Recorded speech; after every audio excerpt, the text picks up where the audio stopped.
Good morning, beautiful people. Happy Wednesday, May 27th.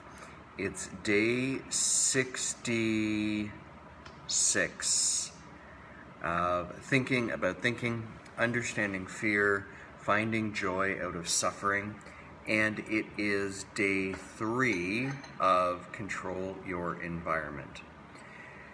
As we continue along this journey, controlling your environment really is your setup for success. But few things happen overnight. And I think this is the mistake that humanity makes, is that expectation that they can walk into chapters, pick out a book on the shelf, read it, and their life is going to change just by reading the book. But success, depending on how you define it, is the result of consistent execution of single habits. And it's no surprise that research tells us that having too many choices will keep us away from our long-term goals. Researcher, probably 50 years ago, Schwartz was the last name, wrote a book called The Paradox of Choice. And it's very commonly held, even today, that the more choices we have, the less effective we are going to be. Having options makes consistent behavior hard to maintain. If I think about grocery stores when I was growing up, the options then, compared to how they are now, are limitless now. And what ends up happening is it sets up this almost paralysis of choice, in that because we have so many things to choose from, we usually choose the path of least resistance, which might be what we think is the easy way, but it ends up negatively impacting us.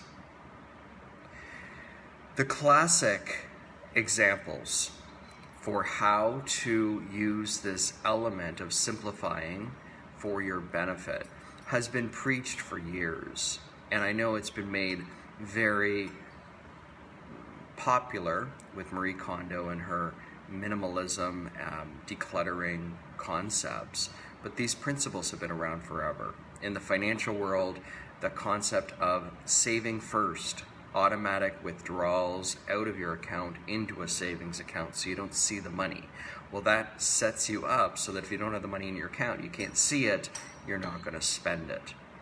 Obama, when he was in office, and probably still now, he only wore blue and gray suits.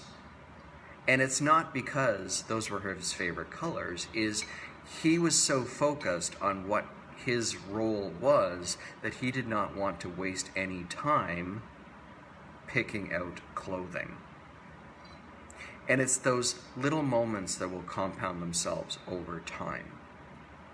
The time that we spend making choices, if we eliminate that time of making choices, we can focus on what we're actually called to do, what we're actually called to be. So I encourage you today, identify the tasks that you think are mundane, and then make those elements routine as much as possible. And in short, leading you to make fewer decisions. A lot of my friends over the years have made fun of me because I have a suit matrix. Now, I don't wear a lot of suits anymore, but it's an Excel spreadsheet that says this suit goes with this shirt, that goes with this tie, they all go in an order. And so when I was wearing suits on a regular basis, I would just go to my closet and I would pick out the next suit in, or the next shirt in line, and I would not have to think about what color goes with what goes where. It was routine. It might not seem like a big idea, but those things compound over time. Today, when I go grocery shopping, I stay to the outside edge mostly, and I know exactly what I'm going to get. I spend very little time in a grocery store. I get in, I get what I need, and I get out. And that's how I was before COVID, that's how I am now, that's how I will be.